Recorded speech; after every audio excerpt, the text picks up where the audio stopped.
Hi there, I'm Stephen Lepitak, Executive Editor of The Drum, and welcome to the latest panel session as part of our Can Do Festival, where we aim to talk to marketers, creatives, business leaders from all around the world around the lessons that they're learning in recent times as a result of uncertainties and difficulties, but also to try and understand what is going on, what is the innovation that's happening out there, and explore that around different aspects of the media and marketing sectors.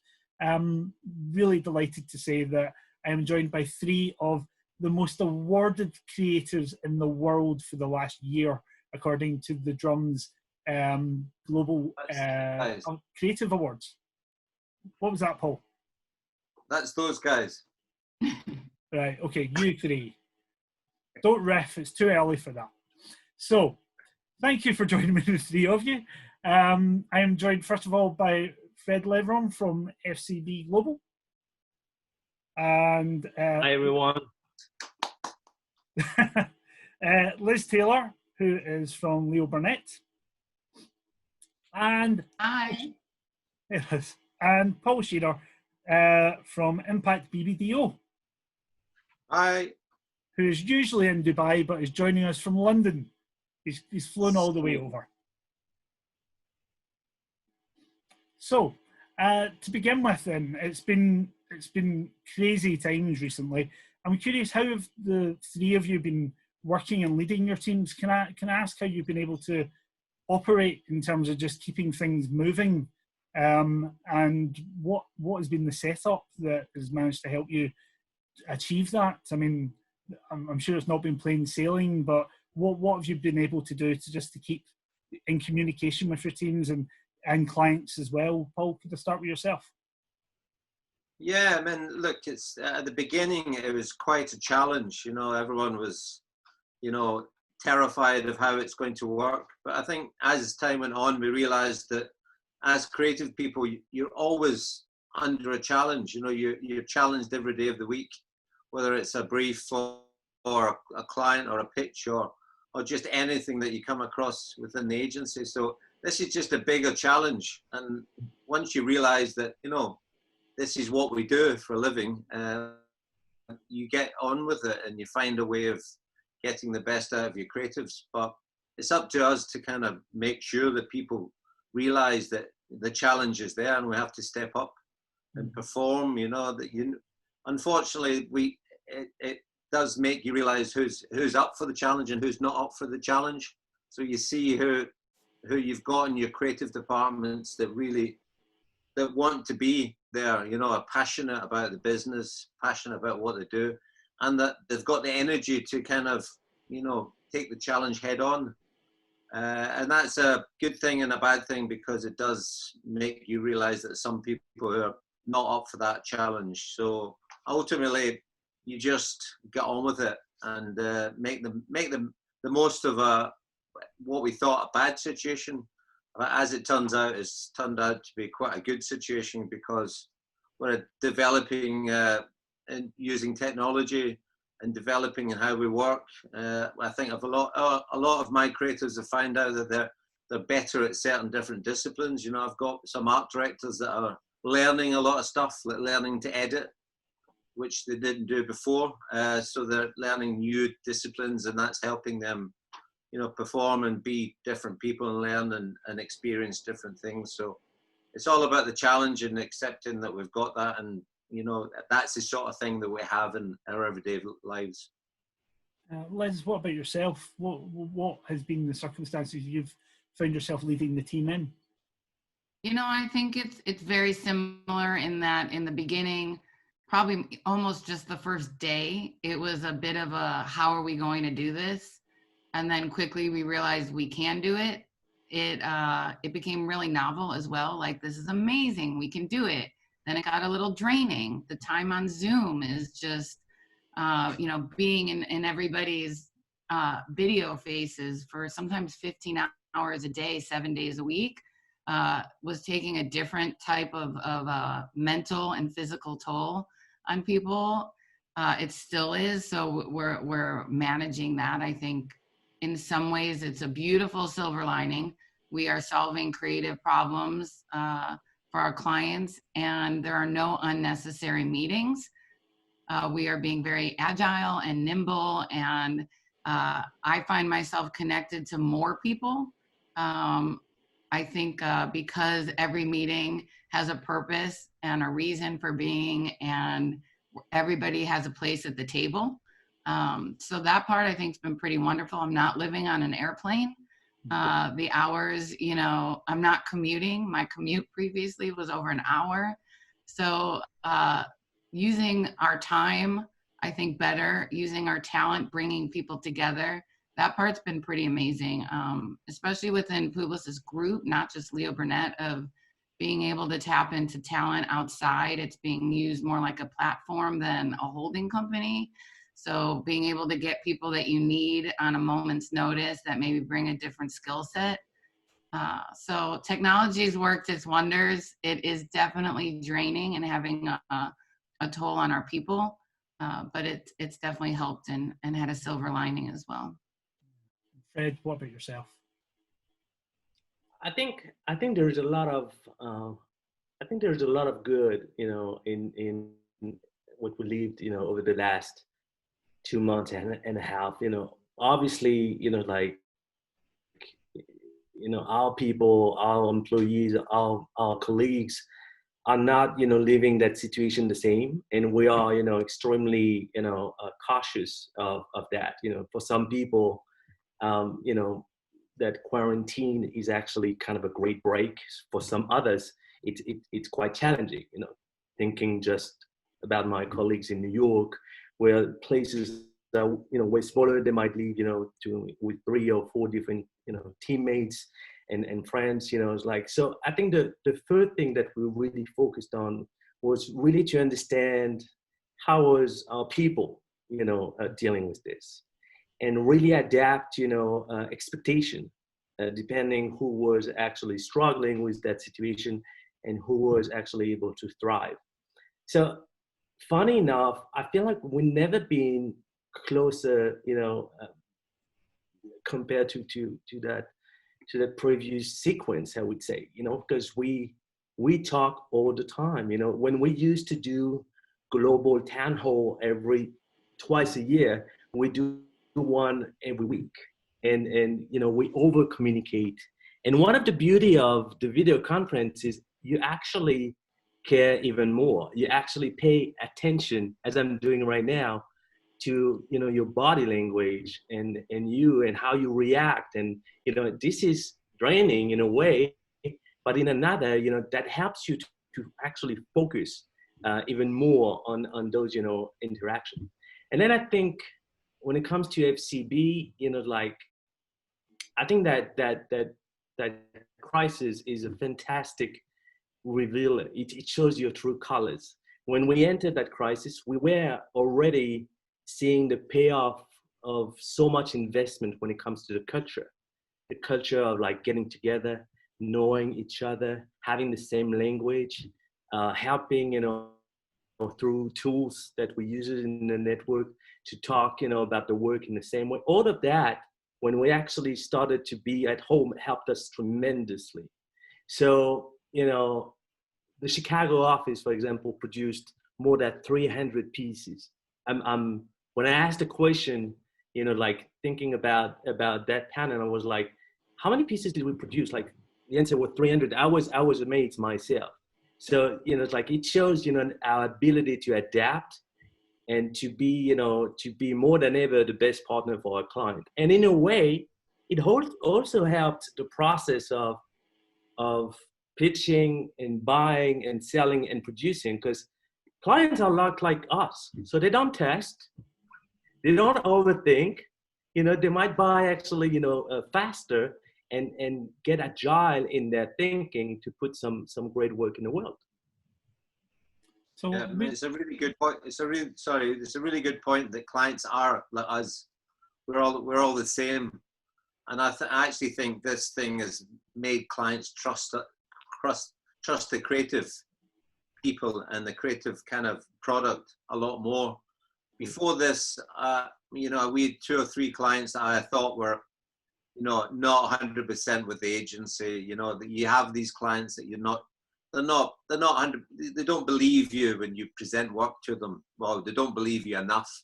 And funny enough, now I present to them on Zoom, and these guys are desperate for our abilities, our kind of creative product, you know, and now the trust has really came back into it.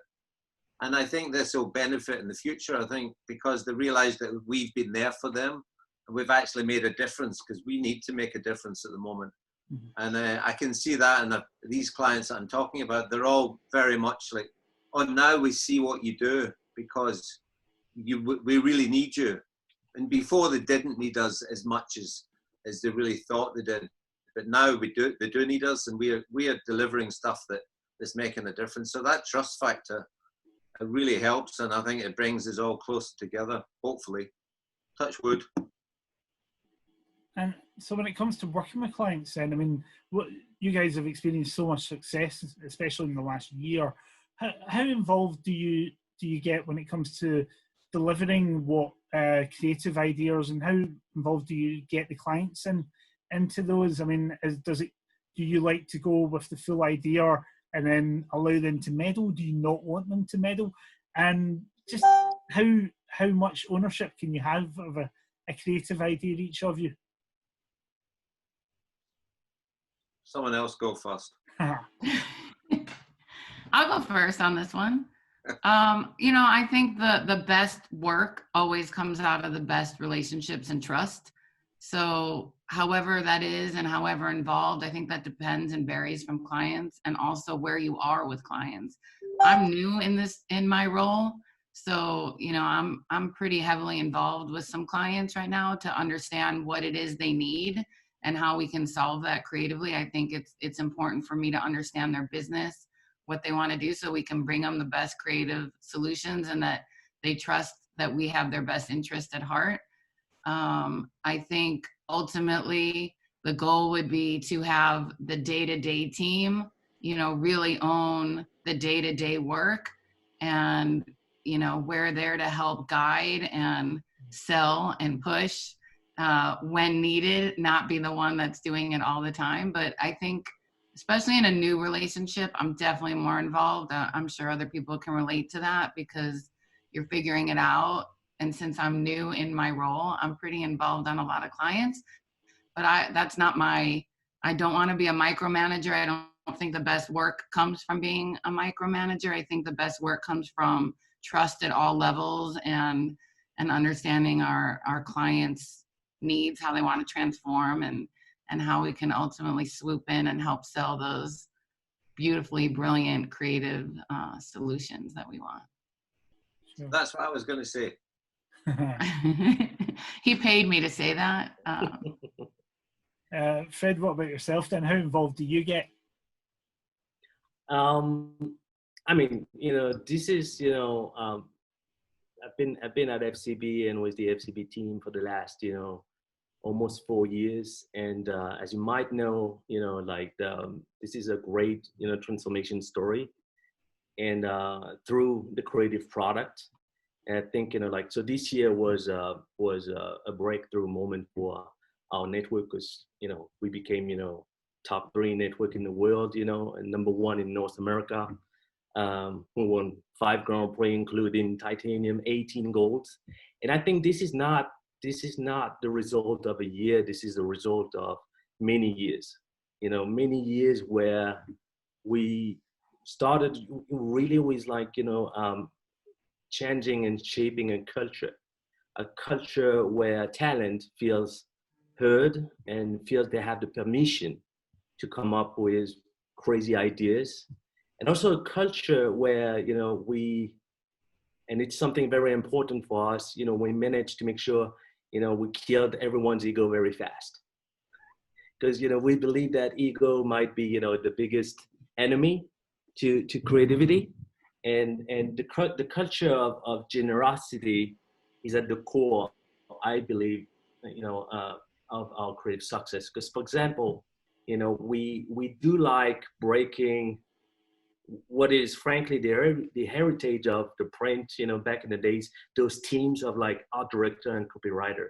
You know, we love, you know, we love having, you know, ideas, and then pretty much how tech and entertainment, industry are doing, like bringing expert along the way, to really, plus up the ideas, at every stage. And then, like, I think one thing we've been good at is actually understand, our clients and be very quite, simple in the discussion we have with them about creativity, because it's a simple word that we're all using with many, many, many definitions. And what I find creative, you might not have the same definition. And some spend a lot of time being disappointed because they have those relationships with their client, and they actually can't get through, and can't get the kind of work they want to do through. And most of the time it's because, like, they are not aligned on the kind of definition they have of creativity, or the kind of, through what kind of execution they want to solve business problems. So we've been quite good, I think, at understanding beyond the brand, what CMOs is ready for, what kind of work, how can we bring on that journey, some of our great clients into, buying and executing, more provocative work, year after year after year. And it's a journey also, it's very rare that you come up, with, a brilliant idea that changes the industry right after, a body of work that was invisible, so I think it's a long run when honesty and partnership is at the core. So I'm going to chime in because I had the pleasure of working with Fred for 2 years. And I had the pleasure to working with you. And the issue with the problem and issue is Fred is magic. So the more clients know him and meet him, like, he would be spread so thin if he was too involved with those clients. He's pretty wonderful at making sure that he sets up the team for success. But he's magic in a room with clients. So he's a great sort of come in and help and save and sell. But if you get them involved too much, they just want more and more and more of Fred. I've witnessed that. It's pretty amazing. So thank you so much, my dear, for saying something like that. It goes straight to my heart. But I think one of the things that client sees, and it's the same with teams, it's like, how much do you really care? Like, it sounds like something simple, but like, I believe the teams, the communities, the group, the agencies, the network, the clients that does better than the others are the one that actually care a little bit more than the others. And when you have a CMO who has a business problem, and he's part of one of the biggest corporation, it might be in America or somewhere else, and has a challenging job, we know, the turnover of our clients is brutal. When they meet people, us, creative leaders, and they can feel that, what you're coming up with is not just a random trying to make up something, to win an award, but actually genuinely believe that this is going to solve their business problem. You have another kind of relationship instantly. And it's the same with your team. When they feel that you care even more than them to make sure that they're going to do great work, and they're going to get back home and be proud about what they do and have the discussion with their partner, sisters, husband, whatever, and be proud of saying, look at what I'm doing. This is a precious gift. And that's our responsibility as creative leaders, to inject that with clients, with our teams, and also with our business partners. Because, Liz knows how big I am on that. Because I think, like, being a creative department is one thing, being a creative agency is another thing. So if your business partner doesn't want it as much as you do, you're gonna actually spin around, and have more frustration than success. Yeah. And I think nowadays, especially with the situation we're living with, I think our jobs are, becoming more and more and more important, and I'm not picking us up, but, clients are clients are looking at us as friends and people that can really help their business, because this is tough for them. You know, it's not just creative people and advertising people that are going to lose their jobs. There's a lot of, you know, CMOs going to lose their jobs, so they need us more than anything. And I think Liz says it perfectly. You know, it's all about relationships, and it's not just with clients. I'm finding at the moment that, you know, our creative people, they ring me up, you know, and you know, just because we're using Teams at the moment, so I'm getting calls about just basic stuff, you know, stuff that's important to them, and it might not be work, but you do have that responsibility of kind of mentoring people and kind of making them understand that this will pass and things will get better, etc. But it's all about the relationships you have with people. And I can see that with some creative people that we've got at the moment. They're doing, you know, they're working 24 hours a day because you're asking them to, you know, to help a client that's in real trouble. So that relationship is more and more important, and we need to earn our money even more than we've ever done before. But as Liz says, it's all about relationships. I had the great pleasure of working for Dan Wyden and John Hegarty in my time, and these guys just taught me everything in terms of how to lead people. And both of them did the same thing. They just didn't lead people. They were just there for people, supporting them, supporting clients. But they never once did they show me the way to create things or be a better creative person. But I always knew that they were there and they supported me, and that the relationship I had with them was just a very, very straightforward friendship, mentoring, supportive type of relationship. And that for me, that's our job, and it's more and more important. Well, that's where the best creative flourishes, right? When you feel supported and championed, and you've got people who, you know, have your backs, which is more important now than ever, I think, just in terms of the world at large. So when do you know when to step in? Then when, if you stand back and you have belief in your teams and you give them space to work away, when do you think, I need to make sure that I steer this? Do you have any words of advice on when do you get involved? Liz, can I ask you? I mean, you know, I think it's important for our teams to know that I'm always there. So if they ever need anything, if they're ever like confused, not sure if the idea is, you know, where it should be, they need to know that they can come to me. And then in terms of stepping in, you know, I try to say, is this one of our biggest clients? Is this one of our biggest opportunities? Is this a big media moment? Is this a way to transform them? And I think that's sort of how I have them evaluated in their head of like, are we doing the best we can at the right moments? Are all the things coming together that would stir the pot to lead to brilliance? And then how can I help them get there? And what do they need from me? It's usually not, you know, making an idea better. I don't think they usually need that. It's usually just a sounding board, a push, a fresh perspective.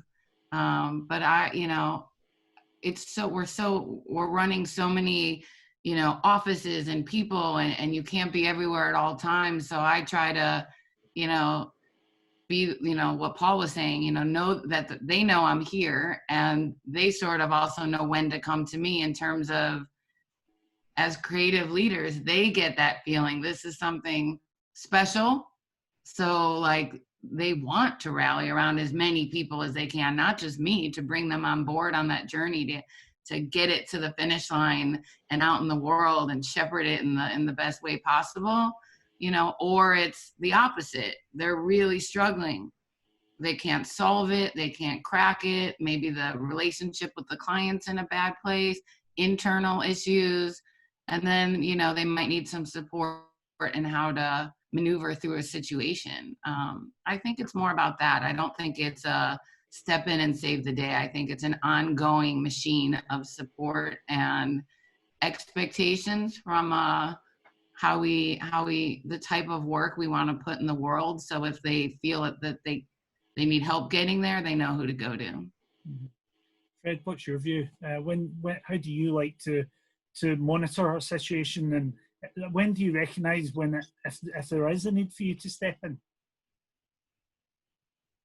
Well, here is the reality. Like every of our agencies, and I'm not only talking about FCB, I'm talking about every, network, or advertising agencies, is producing dozens and dozens and dozens of execution every year. Most of them are okay or invisible, and that's just the way the industry is right now. So as I joined FCB a few years back, and has the challenge was to actually show to everyone that it was possible to do the best work in the world, even if you were coming from a place where you were not known as the best creative agency or network. And what I believe is, like, you need to choose your battle. Not everything, needs or has to be, Grand Prix titanium. It's not needed for every, briefs or solving every, business problem. And if you actually do one great piece, only one per year, per agency, in 3 years' time, you're going to become one of the best agency in the world. So that's what I do. I try to focus with each offices saying, okay, just like bring me in when you think you have that one opportunity, like when you think that the client is finally ready to go for the bolder one, or when you think you have an idea that might be special. And when this is happening, this is where, I'm taking bets. Because if that opportunity doesn't transform and doesn't convert into something amazing, well, I would have spent my time and it would have been a miss. But like when I spot that opportunity with local CCOs and the teams, then it becomes a partnership. It's less about, I don't really believe in the previous way to do things, when CCOs were like just doing reviews and say like, good or you suck, give me something better. I think that doesn't work anymore. Like I like personally on very specific project, really teaming up and considering myself as a team member, and do working session rather than reviews. I think we as leader, as creative leader, always need to be really in touch with that creative muscle, and that creative muscle. I mean, it's funny enough, because it's pretty much the only industry where you go straight from being a striker to a coach in a second. And I think, the more we go and the tougher the business is, the more our clients wants to see the value that you bring. And actually, it's not just with the clients, it's with our teams too. They don't want to be led anymore with, by people who doesn't have value to bring, to the actual creative product. So I do want to put myself always in that position where I'm thinking like, is there a way to make the idea or the execution better? Did we think, when I think, and most of the time I'm asking the team, do you feel you explored everything? Do you feel this is it? You went through everything and this is the best thing you could have ever thought about or executed? And that's where I step in and try to challenge a bit things to really not do everything, because it's not about that. It's the extra mile. I think what makes the difference between good and great is that really that 1% of like, is it like a layer or like a piece of technology that we could have leveraged? Is it in the execution? Like that the love that you would give to the execution to push it, to make it amazing rather than just that was great. So it's like this is really coming back to what the reason we joined in the business the first place, like the work, and really focusing on the work, making bets and then going after it and going big. Building on that really quick, because I know it's something that many networks do, and I know FCB does it, and we do it at Leo and at a holding company level, which I also think is really helpful. Is we call them the GPC, Global Product Committees. We hold them 2 to 3 times a year, where you bring, 15 to 20 of the CCOs from around the world to evaluate and push on the work. So everybody's sharing, you know, it's a whole process. Everyone does it differently, but we've evolved it to be way more work in progress. And what I think is really magical about it, we review work against a humankind scale, but you've got 15 to 20 plus brilliant, award-winning, business-minded CCOs adding value and their creative input on ideas to push it forward, and perspectives from different points of view around the world. Like, I'm just one person and, you know, I can do it, but it's so much richer when you get this group of people together that all want to sort of point at, ooh, that's the one. And you feel it. You feel it the second somebody presents it and conversations start, you know, you've got something there.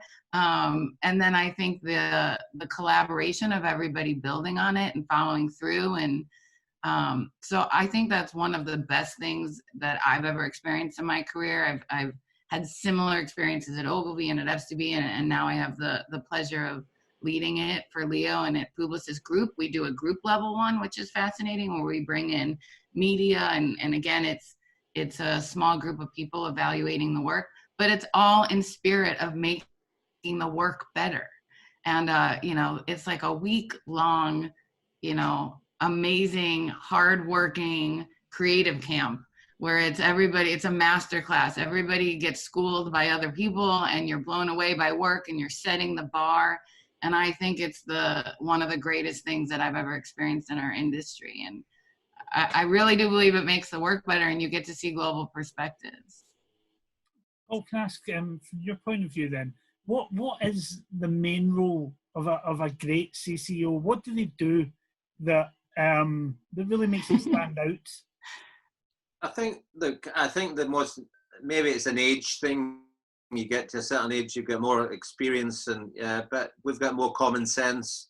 But ultimately, our job is to keep an eye on how businesses are running and making sure that the agency's not dropping the ball. We're not, you know, I think it's a bit of a problem in agencies when people become egotistic. You know, this one of the problems I find in creative departments is someone might be just starting in the business one day, then all of a sudden there's a piece of work get done, and next thing someone wins an award, and that person becomes very egotistic and forgets the reason why we're in the business. And ultimately it gets elevated to a responsibility where they're actually running a piece of business.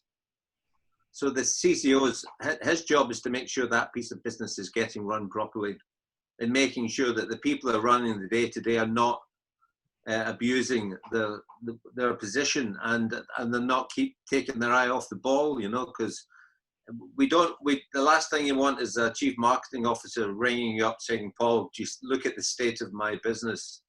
You know, I've got creative people trying to sell me stuff for awards, and my day-to-day business, you know, it's not doing very well. So the CCO's job is to making sure that everyone's being down to earth, and everyone's doing a good job for the business first, then the agency second. And this egotistic thing, and maybe award shows are responsible for that, but ultimately we've got to make sure that people keep their feet on the ground, and ultimately make sure that at the end of the day we're not losing business. Because then that's all that matters, isn't it? Then, you know, it's great, it's good to do great work, but there's nothing worse than losing an account. There's nothing worse than having an account ringing up and saying there's a pitch because you feel that you haven't done the right job for them. You know, you haven't done a professional job. So our job is to keep an eye on all the little details, all the little things that are happening within each client, and making sure that we're not getting carried away with awards, we're not getting carried away with ourselves, and making sure that the CMO is doing well, and he's getting his bonus, and he's getting praise from his boss, etc., etc. So that's a big part of it, you know. And egos are a problem, and you know, I can tell with these guys straight away that they don't suffer that, and CCOs should not be suffering egos within their departments, within their agencies. So I think for me that's a big part of my job, to make sure that everyone's keeping their feet firmly on the ground. Guys, do either of you have views on what makes a great CCO? I'll build on it. You know, I think Paul said, you know, everything he said is spot on. I think it's our job to set the creative vision so everybody knows this is the type of work that we want to do, and how you structure and organize so that you're a creative agency, not just a creative department. I think it's our job to ensure that, you know, how can we get our people to reach their full potential? I think that's really important. Like, I want to make sure that people are their best selves. They're doing the best work of their lives. They feel like they're growing. They look forward to coming in every day, whether that means on Zoom right now or in an office, that they're being challenged. And ultimately, you know, what is our secret sauce? What is our point of view? Where are we heading? Looking ahead as well, because, you know, what makes people want to work at Leo Burnett, from the culture to the type of work that we do to where we're headed, and then what makes clients want to work with us. And I think that's our number one job, is to try to infiltrate that into every aspect, into how we're organized, how we set up teams, you know, how we create internal programs for culture. It's really setting that vision and helping live it, not just say it.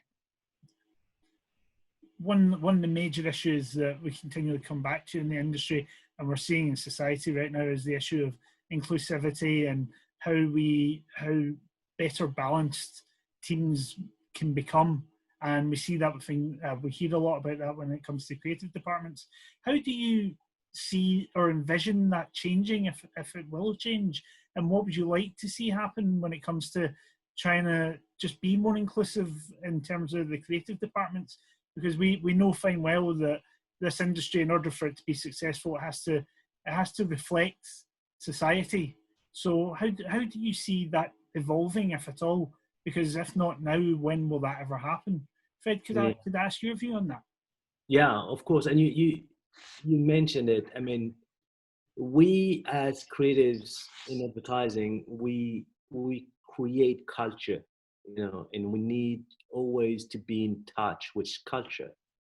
And funny enough, you realize that the people that are shaping culture right now are not really represented, you know, in those agencies and those networks. And, you know, it's like we're taking a risk, you know, actually we're taking many risks, not bringing, you know, more of, you know, you name it, like, you know, more Black creatives or you know, amazing women in our agencies. Because right now, they are not waiting for us. They are creating culture. They are amazing creatives. They might not have followed the same path that we followed. And that's why I think, you know, one thing that we're doing, you know, at FCBs, we are also challenging the way we hire people. Less looking at portfolios or numbers of awards, and more about, you know, looking, you know, for people who has that, you know, little spark, you know, that passion. Because you go way further with people who are passionate than, you know, people that sometimes are over talented but very, you know, happy about what they do. So it's about changing the way we approach, you know, recruitment. It's just about making the commitment of saying, okay, we need the way, you know, we are, you know, as a creative community, the way we are represented. So, you know, like, stop making excuses. Hire more women, hire more Black people. Then we're going to take care of them. We're going to train them. We're going to nourish them. And then, you know, like, along the way, the change will come. This is crucial because, you know, that has an impact on society, but it's also crucial to maintain our business. Because again, you know, like, we will only be able to answer business problems of today and tomorrow if the thinking is coming from enough places and enough sensibilities to actually, you know, resonate with the world out there. Liz, what's your view in terms of what you hope or what you think will happen in this respect? I think we're slowly getting better as an industry. I think we are still failing. I don't think we're doing enough. I think building on what Fred said, it is about how we recruit, where we recruit, who we recruit, and then how we set people up for success once they're there. I think too often our industry has been, you want the success. So you bring somebody who's already proven that they can do it. It just seemed like it's, you want the people who've won all the awards and done all the things, and that just becomes the easy. And I think the other is a bigger, it's a bet, it's a risk in some people's minds. And I think we ask our clients to take risks all the time on creativity, that we should be taking the same risks in terms of like believing that somebody has it in them, even if they haven't done it. And I also think there's a big, the see it, be it mentality, which, can started for women, but I think the more diversity you put in the agency at all levels, the more people will be attracted to our industry. But it is not easy. I think you have to put things in place, and you just really have to want it. You have to believe it. You have to make it a mission. You have to not waver on it. I think diversity has to be in all kinds, diversity of skill set, diversity of backgrounds, diversity of gender, of race, of age. It'll always make the work better. It'll always represent the world at large, but we tend to go to our comfort zones. And I think for an industry that's about leaving our comfort zone, we need to get better at doing it and building our own diversity. Yeah, man, you made a good point. What have they got to lose anyway by giving someone a chance? I always believe that, again, don't look at the portfolio or the work. Just give them a chance. Don't look at them or the work. Just if someone's passionate and someone really wants to get involved, just say, there's a desk, there's a computer, have a go. We've nothing to lose. And the problem is there's too many people worried about giving people opportunities or giving them a chance because it might not work out. Too many people worrying about their own face, that how people will perceive them if someone that they hire or give an opportunity to doesn't work out. That the old thing about failing. We should be the same. We should be willing to fail in terms of hiring people. Just there's no point hiring someone that's a sure bet, because you're only going to get a certain type of work. Whereas if you just give anyone a chance, anyone that's passionate, anyone who really wants to do the job, a chance, there's a good chance that you'll find someone who's exceptional. And what amazing feeling it is when you find someone out of nothing. But the other thing about diversity, I think the big problem is men are the big problem in the world these days. I think if we train more men up to be open-minded, then the rest of the world will be a better place. Because, with all the agencies I've worked at, it's always the people that are most open-minded are the women, and if they run the company, it becomes a better place. So we just have to train men up and make them a bit more open-minded and help them a bit more. But yeah, let's just give people chances. Just take a bet, and it's not even a bet, nothing to lose. So yeah, but I'm all for it. I mean, it's different for me. I moved to the Middle East about 5 years ago. I've never worked outside London or America. I worked in Amsterdam for a few years. But going to a place like the Middle East where there's so many restrictions, so many kind of people held back, it was an eye-opener for me. And suddenly in the last couple of years, everything is opening. Women are getting opportunities. Everyone's getting an opportunity, and you can see the difference. And that's the key thing, just giving people the opportunity. And when they do get that opportunity and they've got the passion and the energy to do it, you just see amazing things happening. Last year we won the first Grand Prix in Cannes for the region.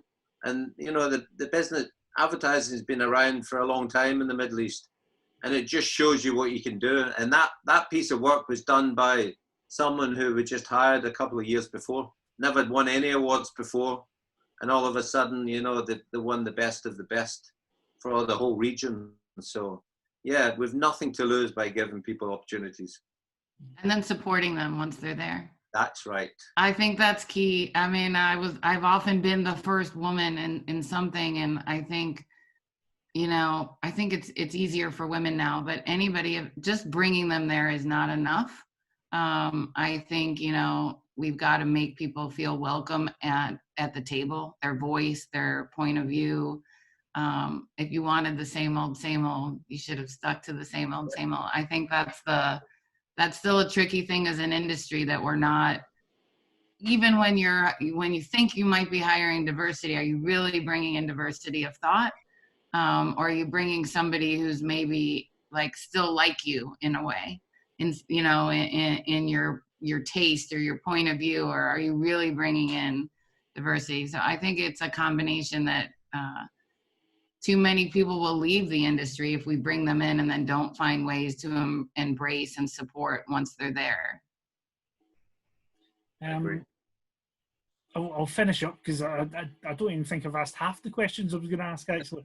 But I'd like you all to think of a piece of advice. If there's someone who's about to be elevated within an agency to the role of CCO or to run a creative team, what would be your piece of advice they should keep in mind as they start out?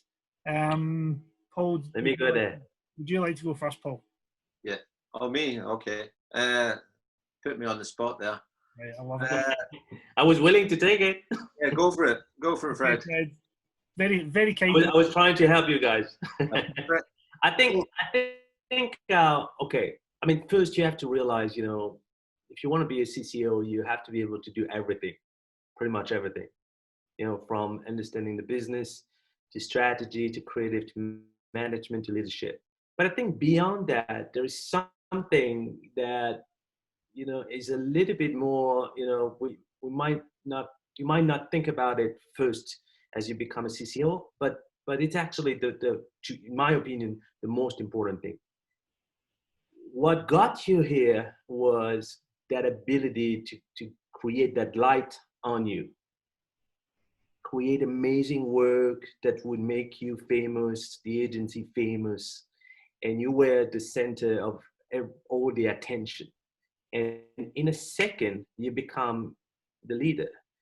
And what you have to learn very fast is to take that same light and to turn it on other people. Because now you have to be in the shadow and you have to put people under that light.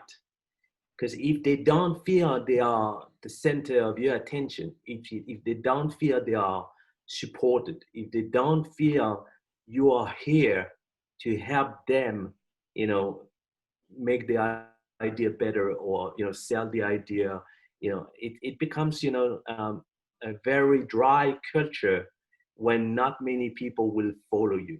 So I think, you know, like that, you know, and I think it's a running theme in that panel. Been talking at the beginning about killing the ego, and then like Paul talked about it a lot, but I think, you know, this is something so important, you know, being able to really turn the center of attention from you to your team. Paul, you go next. Yeah, I'll go next and leave the best to last with Liz. I mean, as Fred said, turning the light on other people is the most satisfying thing ever, you know, seeing someone do well because you've kind of supported them. I guess for being a CCO, you know, and the title itself, I don't like anyway. But the thing is, you've got to remember that when you're in that position, everyone is looking at you in your creative department or your agency. So the responsibility is enormous, because everything you do, people will look at and think, that's how it's done, that's how I should behave, and that's how things are meant to work. So the responsibility is huge. So I would always say, remember that. Remember everything you do, people look at. And so try and do everything you can to the best of your ability. I always get very disappointed, not angry, but I get always very disappointed when I see creative people take a brief and don't do the best work they can do. So I always try and think, if they're looking at me, I need to do the best I can do in this position. So I'll always do the best you can do, even if you have to work through the night or every weekend. By doing the best, you're showing to the people that work for you that that's the way forward. That's how to behave as a CCO. So that's the thing. Just remember the responsibility. And as Fred said, you know, shining the light on other people, it's just the most rewarding thing that you can ever get out of the job. So remember to do that. It's not about you anymore. It's about other people. And last word to Liz. I will say a few things. First and foremost, be a good human. Lead with empathy. Don't be an asshole. I think that makes the best leaders, is when you can lead with empathy and kindness. I think it is our job to make other people successful. That's our number one, that's our job role, is to make other people successful. And to do that, get rid of the barriers that do that. I think so often people think it's about just making the work better. And I think it's about leading with empathy, making people successful, and breaking down the barriers to number two to make that happen.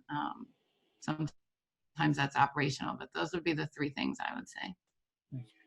I'm still learning. So if anyone wants to give me the advice, I'm happy to take it, because I am not an expert. I'm still learning every day. I'm not sure I know how to do it yet either.